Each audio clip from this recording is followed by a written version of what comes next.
स्वागत आहे तुमचं यश आराध्य यूट्यूब चॅनलमध्ये।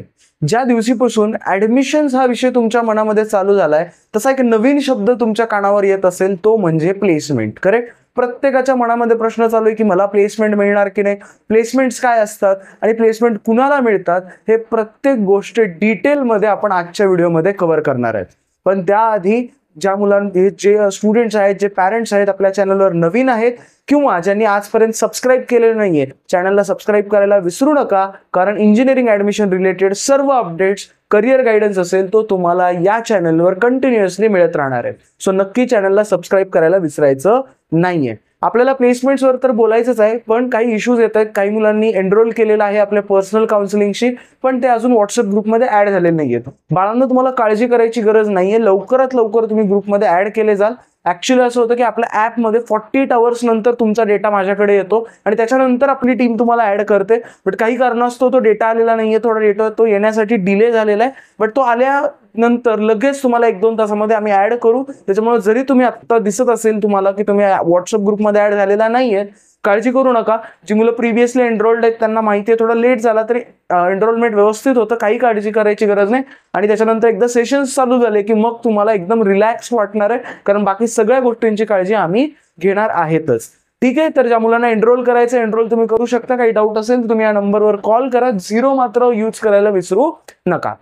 आता ते प्लेसमेंट्स हे प्रत्येकाच्या मनात प्रश्न चालू होतं की प्लेसमेंट्स काय असतात, नेमकं कोणाला प्लेसमेंट मिळते, मग ग्रेड ए मध्ये काय असतं, ग्रेड बी मध्ये काय असतं, आणि बऱ्याचशा गोष्टी आज आपल्याला डिस्कस करायच्या आहेत। ऍक्च्युली काउन्सिलिंगमध्ये आम्ही प्लेसमेंट्सचं 1-1.5 तासाचं वेगळं सेशनच घेतलं होतं। त्याचं कारण काय होतं की सगळ्यांच्या मनात प्रश्न आहे की प्लेसमेंट्स कुणाला मिळतात, काय मिळतात। मग महत्त्वाची गोष्ट लक्षात ठेवण्यासारखी काय माहिती का, प्लेसमेंट या कॉलेज टू कॉलेज डिपेंड करतात। करेक्ट? एक गोष्ट लक्षात घ्या, जरी तुम्हाला कित्येक लोक म्हणत असतील की स्किल्स महत्त्वाच्या आहेत आणि जर तुम्हाला स्किल्स असेल तर तुम्हाला कोणी काही करू शकत नाही, ते सगळं खरं आहे। ठीक आहे, एका हद्दीपर्यंत हे खरं आहे की एखाद्या मुलाकडे खूप चांगली स्किल आहे तर त्याला काही एक अडचण येत नाही। पण थोडासा या गोष्टीचा विचार करा, एखादा IITN आहे, एखादा NITN आहे आणि एखादा नॉर्मल कॉलेजचा मुलगा आहे, फरक राहणार आहे की नाही राहणार आहे? राहणार आहे। त्याच्यामुळं कॉलेज नक्की मॅटर करत असतं। थोडंसं उदाहरणा साईडने आपण जाऊया, थोडंसं एक्झाम्पल वाईज आपण जाऊया, म्हणजे तुम्हाला थोड्याशा गोष्टी लक्षात येतील। बघा, कॉलेजला जर तुम्ही इंजिनिअरिंगची जी काउन्सिलिंग आहे ती जर तुम्ही कट ऑफ प्रमाणे करत असाल ना तर तुम्ही 100% चुकताय। कारण मी कित्येक कॉलेजेस तुम्हाला दाखवू शकतो ज्याचे कट ऑफ 96 आहेत, 97 आहेत, पण तिथे प्लेसमेंट आहे 92 इतके सुद्धा नाही आहेत। ठीक आहे, सो असे कित्येक कॉलेजेस आपल्या महाराष्ट्रामध्ये, पुण्यामध्ये तर असे कित्येक कॉलेजेस तुम्हाला कट ऑफ दिसताना दिसेल 97, 98, पण त्या प्लेसमेंटच्या बघाल तर त्या 92% कॉलेज इतके आहेत। मग काय होतं, मुलं याच्यामध्ये फसतात। तेव्हा पहिले समजून घेतलं पाहिजे की ग्रेड ए कॉलेज काय, ग्रेड बी काय, ग्रेड सी काय, ग्रेड डी काय, पर्सेंटाईल, कट ऑफ, याच्यावरून जर तुम्ही तुमची लिस्ट बनवत असाल तर तुम्ही चुकताय। आणि मी काउन्सिलिंगच्या मुलांना प्रूव्ह करून दाखवले की बघा की हे बघा, या कॉलेजचा कट ऑफ 97 पण याच्या प्लेसमेंट 90 इतके सुद्धा नाही आहेत। आणि मी आता इथे ओपनली कॉलेजची नावं नाही घेत आहे, पण मी तुम्हाला एक कधी ना कधी ते दाखवेन, एकदा प्रूव्ह करेन मी हे सगळं। याच्यावर आपण बोलूच या, पण समजून घेऊया ग्रेड ए काय असतं। सगळ्यात पहिले लक्षात घ्या, प्लेसमेंट्स कोणाच्या होतं, म्हणजे जर आपण असा विचार केला तर ग्रेड ए जे कॉलेजेस आहेत ना बाळांनो, यांच्या 100% प्लेसमेंट्स असतात। ओके, 100% प्लेसमेंट्स होतात म्हणजे काय होतं की इथला प्रत्येक मुलगा आणि मुलगा, प्रत्येक जो कोणी विद्यार्थी आहे, मग प्रत्येक ब्रांच आहे, मग CS तर आहेच, IT, AI, ENTC, mechanical, instrumentation, जे कोणत्या त्या कॉलेजमध्ये ब्रांचेस आहेत ते प्रत्येक मुलगा प्लेस होतोय।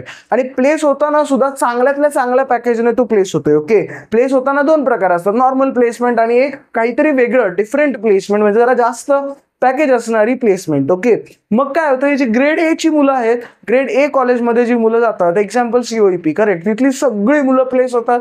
साध्यातल्या साध्या ब्रांचची मुलं सुद्धा प्लेस होतात। साध्यातल्या म्हणजे जे अनकॉमन ब्रांचेस जसे प्रोडक्शन वगैरे VJTI मध्ये आहे तिथली सुद्धा मुलं प्लेस होतात आणि त्यांना 7 ते 8 लाखाचं ॲव्हरेज पॅकेज सुद्धा असतं। ठीक आहे, याला काय म्हणतो आपण, ग्रेड ए कॉलेज। ठीक आहे, थोडंसं मी डेप्थ मध्ये जाण्याचा या विषयामध्ये प्रयत्न करतोय म्हणजे तुमच्या लक्षात येईल।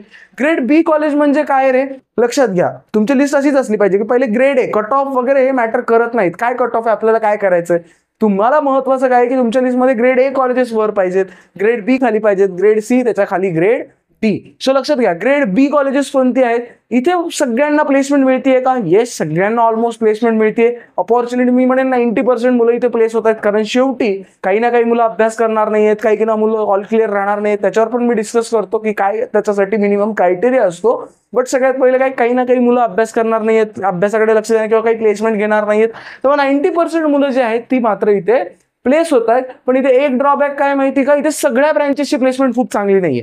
इथे टेक ब्रँचेस ज्या आहेत त्या खूप चांगल्या पद्धतीने प्लेसमेंट्स होत आहेत. ठीक आहे, जसं की CS, IT, AI ज्या प्लेसमेंट्स आहेत त्या ॲव्हरेजली 9 लाख 10 लाख अशा आहेत. पण मेकॅनिकल किंवा इलेक्ट्रिकल अशा ज्या ब्रँचेसच्या प्लेसमेंट आहेत त्या ॲव्हरेज आहेत, पण मुलं प्लेस होत आहेत. ठीक आहे, ॲव्हरेज आहेत मुलं 5 लाख 6 लाख अशा पॅकेजेसवर प्लेस होत आहेत, पण प्लेस होत आहेत. ठीक आहे, कोणी म्हणजे रिकाम्या हाती जात नाहीये, जी मुलं प्रयत्न करतायत ती प्लेस होत आहेत. ही झाली ग्रेड बी कॉलेज. आता grade C college. Okay, grade C मध्ये काय रे?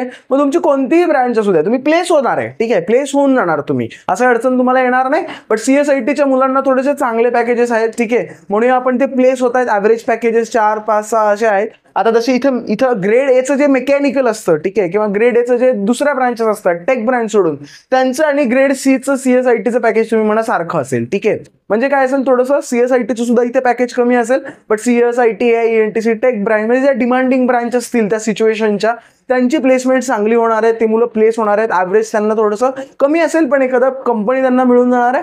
बट जेव्हा आपण मग तिथे कोरसाठी विचार करतो, कोरचं प्लेसमेंट मात्र तिथे 50%, 30%, 40% असं असणार आहे. प्रत्येक मुलगा मात्र तिथला कोरचं. आता एक्झाम्पल, त्या काळामध्ये जर कोरचं खूप डिमांड असेल तर मग कोर खूप चांगलं चालेल आणि मे बी टेक कमी पडेल. ठीक आहे, बट डिमांडिंग जे नसेल, जसं आता सध्या आपण म्हणतो की मेक वगैरे मेकॅनिकल, सध्या त्याला डिमांड कमी आहे. करेक्ट, मग ते सध्या म्हणूया आपण त्यांची प्लेसमेंट तिथे मात्र तुम्हाला कमी बघायला भेटणार आहे. आणि ग्रेड डीचा जेव्हा आपण विचार करतो, इथे 4 ते 5 कंपनीज येतात. इथे कंपनीज जास्त येत नाहीयेत, त्याच्यामुळे ना CS वाल्यांची प्लेसमेंट होतीये ना मेकॅनिकल वाल्याची होतीये. ओव्हरऑल कॉलेजची प्लेसमेंट 20-30% असणार. हे सगळा डेटा तुम्ही त्यांच्या वेबसाईटवर बघू शकता. ठीक आहे, लक्षात घ्या. मग ग्रेड ए मध्ये काय होतं, 200+ कंपनीज तुम्हाला बघायला भेटतात. 150+ तर ऑलमोस्ट तुम्हाला भेटतातच. ठीक आहे, ग्रेड बी मध्ये काय होतं, तुम्हाला एक नियर अबाउट 90 to 100 कंपनीज तुमच्या कॉलेजमध्ये येणार असतात. ठीक आहे, 85+ तर असतात आणि असतातच. ग्रेड सी मध्ये आपण जेव्हा म्हणतो 50 किंवा 40 कंपनीज तुमच्या कॉलेजेसमध्ये येतात. ओके, त्यातले काही चांगले असतात, थोडेसे काही ॲव्हरेज असतात. आणि ग्रेड डी मध्ये जेव्हा आपण बघतो ऑन कॅम्पस 10 ते 5 कंपनीज तुमच्या कॉलेजमध्ये येतात, किंवा काही काही कॉलेजेसमध्ये तर येत सुद्धा नाहीत. सो आपला सगळ्यांचा पहिला प्रयत्न काय पाहिजे प्लेसमेंटसाठी? मला जरा चांगल्या कॉलेजमध्ये जायचं आहे, ज्याला ग्रेड ए मिळू शकतं, 90% अँड अबोव्ह आहेत. ठीक आहे, 95% अबोव्ह आहेत. त्यांनी प्रयत्न काय केला पाहिजे? ग्रेड ए मध्ये जायचंय. मग ब्रांच सिलेक्शन हा एक वेगळा क्रायटेरिया, याच्यावर आपण वेगळा व्हिडिओ बनवूया. पण महत्त्वाची गोष्ट काय आहे की तुम्ही चांगल्या कॉलेजमध्ये गेलं पाहिजे. अशा एखाद्या कॉलेजमध्ये तुम्हाला फसायचं नाहीये की ज्याचे कट ऑफ खूप आहेत. ओके, मी एक एक्झाम्पल म्हणून सांगतो, I2IT तुम्ही सर्च करा. ठीक आहे, त्या कॉलेजचा कट ऑफ तुम्हाला खूप दिसेल. ठीक आहे, तुम्ही त्याच्या प्लेसमेंट जाऊन बघा, तुमच्या लक्षात येईल. म्हणजे असे कित्येक कॉलेजेस आहेत. ठीक आहे, की याचे प्लेसमेंट म्हणजे तुम्ही कट ऑफ बघा, इतके जास्त दिसायला दिसतंय की हे ग्रेड ए इतके कट ऑफ्स आहेत त्यांचे. बट ऍक्च्युअली त्यांची जी पोझिशन आहे ती ग्रेड बी चे लास्ट आहे किंवा ग्रेड सी चे ते कॉलेजेस आहेत. सो अशा गोष्टींमध्ये तुम्हाला फसायचं नाहीये. म्हणजे काय, आपल्याला कॉलेज नीट सिलेक्ट करायचं आणि ग्रेड ए ग्रेड बी मध्ये सगळ्यांनी जाण्याचा प्रयत्न करायचा. सो प्लेसमेंटसाठी पहिली स्टेप तुमचं एक कॉलेज नक्की असतं. दुसरी स्टेप काय असू शकतं, मग काही ग्रेड सी ग्रेड डी ची मुलं प्लेसेस होत नाही, त्यांना नोकरीच मिळत नाही, अशातला भाग आहे का? नाही, तुम्हालाही नोकरी मिळणार आहे, जॉब मिळणार आहे, प्लेसमेंट मिळणार आहे. मग तुम्हाला तिथे स्किल सेट तुमचा खूप चांगला ठेवायचा आहे. मी बऱ्याचदा हे उदाहरण देत असतो की लक्षात घ्या, मुलं म्हणतात की दादा मग काय ग्रेड डी मध्ये एखाद्याकडे स्किल आहे मग त्याला हे होणार नाही का? मी एक एक्झाम्पल मी तुम्हाला सांगतो. मी खूप चांगला क्रिकेट खेळतो. ठीक आहे, मला क्रिकेट खूप चांगलं जमतो. ठीक आहे, मी समजा मी पुण्यामध्ये सध्या राहतो, मग पुणे जिल्ह्यामध्ये मला सगळ्यात चांगला क्रिकेट खेळता येतो. मी लहानपणापासून 10 वर्ष झालं मेहनत करतोय आणि मी क्रिकेट खेळतोय. ठीक आहे, आणि सचिन तेंडुलकरचा मुलगा आहे अर्जुन तेंडुलकर, त्याने 2-3 वर्षामध्ये नुकतं क्रिकेट खेळायला शिकलेलं आहे. मला एक सांगा, IPL टीम मध्ये जाण्याचा चान्स कोणाचा जास्त असणार आहे? माझा तर असणार आहे का त्याचा जास्त असणार आहे? ऑफकोर्स अर्जुन तेंडुलकरचा जास्त असणार आहे, कारण त्याच्याकडे प्लॅटफॉर्म आहे. लक्षात ठेवा, इथेही ग्रेड डी ची मुलं मेहनत करणार आहेत, ग्रेड बी ची मुलं सुद्धा मेहनत करणार आहेत. मे बी ग्रेड डी ची मुलं जास्त मेहनत करतील, पण अडचण कुठे येणार आहे? जे प्लॅटफॉर्म, जे कंपनीज तुम्हाला ज्या कॉलेजमध्ये येतात ते असणार आहेत ग्रेड ए आणि ग्रेड बी. सो आपला प्रयत्न नक्कीच असला पाहिजे की आपल्याला थोडंसं चांगलं कॉलेज मिळवायचं आहे, प्लस कॉलेजमध्ये जाऊन आपल्याला स्किल्स तर डेव्हलप करायचेच आहेत. म्हणजे जर आपण असा विचार केला की ग्रेड डी चा मुलगा आहे खूप मेहनत केली, ग्रेड ए चा मुलगा आहे खूप मेहनत गेली. रिझल्ट इझिली कुणाला मिळणार आहे? जसं मी सांगितलं, मी 9 वर्ष झाले क्रिकेट खेळतोय आणि अर्जुन तेंडुलकर 1-1.5 वर्षात नुकता क्रिकेट खेळायला लागलाय. IPL मध्ये सिलेक्ट होण्याचा जास्त चान्स कुणाचा आहे? हालाकी मी जास्त मेहनत करतोय, माझे स्किल्स जास्त आहेत, मी त्याच्यापेक्षा जास्त रन काढू शकतो, बट प्रॉब्लेम इथे येतो प्लॅटफॉर्मचा. करेक्ट? आणि हा सगळीकडे असतो. सो आपल्याला प्रयत्न काय करायचा? चांगल्यातल्या चांगल्या प्लॅटफॉर्म मध्ये चांगल्यातली चांगली ब्रँच आपल्याला मिळवायची. तर 2 गोष्टी लक्षात आल्या तुमच्या प्लेसमेंट मिळवण्यासाठी. चांगलं कॉलेज सिलेक्ट करणं गरजेचं आहे. नुसतं कट ऑफ बघून कॉलेज चांगलं असेल अशातला भाग नाहीये. त्याचा ग्रेड काय हे तुम्हाला डिसाईड करणं गरजेचं आहे. Tier 1 कॉलेजमध्ये त्याचं लिस्टमध्ये कट ऑफ प्रमाणे नंबर दिसतोय, पण त्याचा प्लेसमेंट हा Tier 3 मध्ये, तर ते उपयोगाचं नाहीये. त्याच्यापेक्षा महत्वाचं, तुम्ही कुठेही जा, स्किल्स तुम्हाला डेव्हलप करायच्यात. मी हे नक्की म्हणेन की डी मध्ये गेलात आणि तुम्ही व्यवस्थित स्किल डेव्हलप केला, तिथे सुद्धा तुम्हाला प्लेसमेंटच्या ऑपॉर्च्युनिटीज असतात.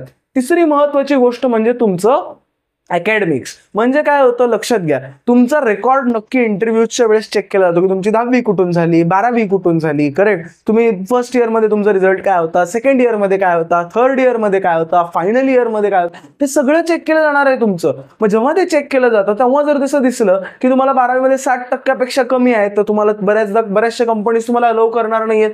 बऱ्याचदा असं होतं की मुलांचे बॅकलॉग्स असतात. तुम्ही ऐकलं असेल इंजिनिअरिंग मधले की बॅकलॉग, 1 विषय बॅक, 2 विषय बॅक, पण बऱ्याचशा कंपनीज तिथेही अलाउ करणार नाहीयेत.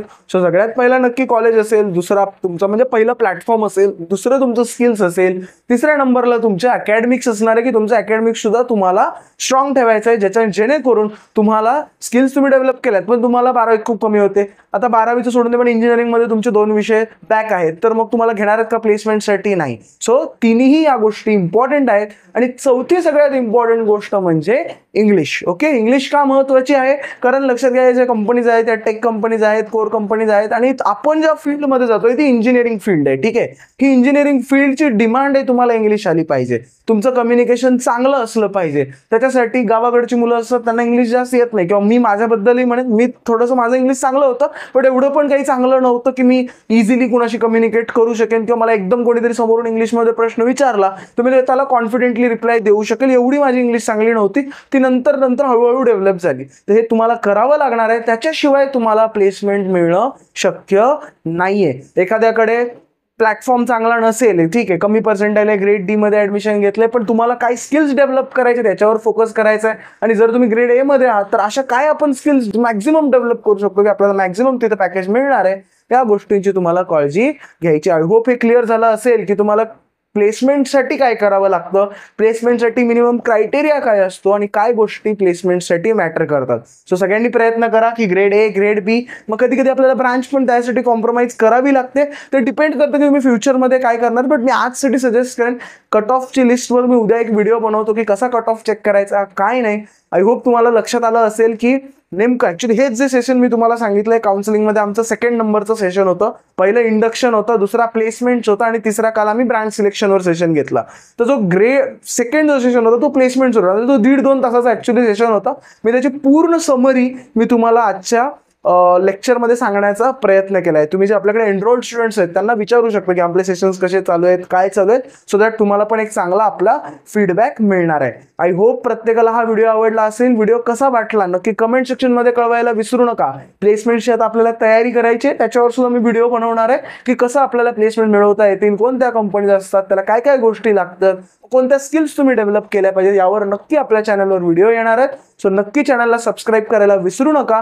आणि अजूनपर्यंत कित्येक मी बघतोय 55% जे आपले व्हिडिओज व्ह्यूज पॅरेंट्स आहेत, स्टुडंट्स आहेत, जे व्ह्युअर्स आहेत, त्यांनी अजून सुद्धा सबस्क्राईब केलेलं नाहीये. सो नक्की सबस्क्राईब करा, जेणेकरून असे इम्पॉर्टंट टॉपिक्सवर तुम्हाला काही अपडेट्स मिस होणार नाहीयेत. उद्या आपण कट ऑफ PDF कशी चेक करायची, एखाद्या कॉलेजचा कट ऑफ कसा चेक करायचा, याच्यावर नक्की व्हिडिओ बनवणार आहे. सो भेटूया आपण नेक्स्ट व्हिडिओमध्ये. हा व्हिडिओ कसा वाटला नक्की कमेंट सेक्शन मध्ये कळवायला विसरू नका.